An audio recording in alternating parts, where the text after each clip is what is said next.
de ce que tu attendais? Parce que tu disais que Soyaux c'était une équipe qui était redoutable, elle l'a montré en première mi-temps, mais au final, il y a quand même 6 essais. Oui, bon, sur le plan comptable, c'est fait parce que c'était un match où il fallait absolument qu'on aille chercher un bonus. Il ne faut pas se voiler la face. On savait que Angoulême avait un match vraiment important à préparer dans 4 jours et qu'il risquait d'avoir une deuxième mi-temps plus difficile. Et voilà, c'était le scénario qu'on avait envisagé, même si j'aurais aimé une première mi-temps de meilleure qualité. Mais bon, voilà, ça aussi c'était prévisible. Il y avait des ajustements à la pause pour justement corriger un petit peu cette première mi-temps ou bien c'est l'usure physique qui a fait la différence? Ouais, c'est l'usure physique, il fallait qu'on corrige des petites choses. On n'allait pas au bout de nos intentions, on jouait les uns à côté des autres, pas les uns pour les autres, sur des petites connexions, des choses comme ça. Les avants n'ont pas fini le travail, ils construisaient bien des mauls, mais tu avais une avancée sur 1 ou 2 mètres, mais on n'enclenchait pas derrière. Enfin, voilà, c'est des petits détails. Et on donnait de la prise à l'adversaire alors qu'il y avait certainement moyen de ne pas en donner, mais c'est souvent comme ça. L'important c'est que la deuxième mi-temps elle a été réussie. Face à une équipe en première mi-temps de Soyaux qui était bien organisée défensivement, vous avez eu beaucoup de mal à passer le premier rideau. Ouais, mais ça fait un... Bon. Oui, on a eu du mal à passer ce premier rideau. On a souvent eu des petites avancées, des semi-breaks, mais trop peu de continuité. C'était déjà un peu ça contre Montauban. Voilà. Il manque ce petit truc, soit de la continuité, soit le joueur qui va vraiment un peu plus loin dans l'intervalle. Et puis c'est toujours pareil, il faut qu'on arrive à accélérer un peu plus nos libérations pour aller au bout. Il est temps que les joueurs partent en vacances, là. On sent de la fatigue quand même. Ouais, c'est normal, depuis le 2 juin on a coupé qu'une semaine, les mecs ont enchaîné, j'ai quelques joueurs là qui sont usés, moi t'as vu ils sont sortis même sur, on fera le diagnostic, ils sont un peu secoués au niveau des épaules.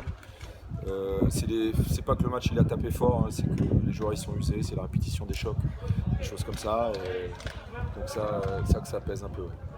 En tout cas, des intentions clairement pour ce bonus offensif dès le début du match avec toutes les pénalités jouées, non pas prises pour marquer 3 points, mais pour aller laisser. Après, je crois pas qu'on ait eu de pénalité vraiment sur les poteaux, donc elles sont centrées. Il y a beaucoup de vent, le vent en plus, tu vois avec les angles, il est compliqué pour les botteurs. On sait que normalement on est une équipe qui est plutôt efficace sur les ballons portés, que c'est pas une prise de risque, c'est pas une trop grosse prise de risque. Bon, c'était le choix payant aujourd'hui. Voilà, je sais qu'on aurait aimé lancer un peu plus le jeu, mais bon, on a bien fait le constat assez vite que c'était sur les ballons portés qui était la clé du match. La confiance est intacte avec ces pénal-touches incontournables. 3 pénal-touches encore aujourd'hui réussies, concrétisées. Écoute, c'est bien. Ouais, c'est en Pro D2, enfin dans tous les rugby, hein, c'est une arme. Pour l'instant, je crois qu'on doit être à notre 17e essai, je crois, sur ballon porté, des avants.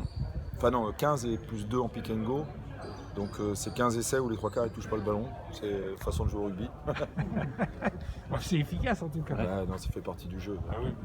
Tu ressens une certaine fierté quand même d'avoir amené ce groupe-là, mi-championnat en tête quasiment. Après ça rapporte rien, le mi-championnat, tu vois.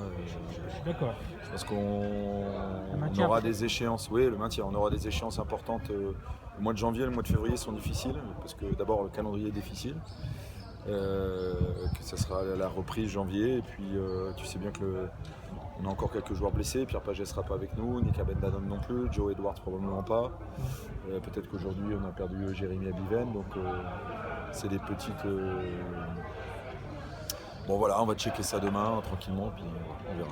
Est-ce qu'il a Jérémy là maintenant c'est quand même pas ce que tu avais imaginé, j'imagine en début de saison. Non, il y a 5 ans, c'était le total que je voulais atteindre à la fin de la saison pour me sauver. Parce que traditionnellement, c'est autour de ça que le maintien se joue. Et donc non, évidemment que c'est satisfaisant. Maintenant, on se met une autre pression qui est celle de rester en haut et qui est aussi stressante finalement. Voilà.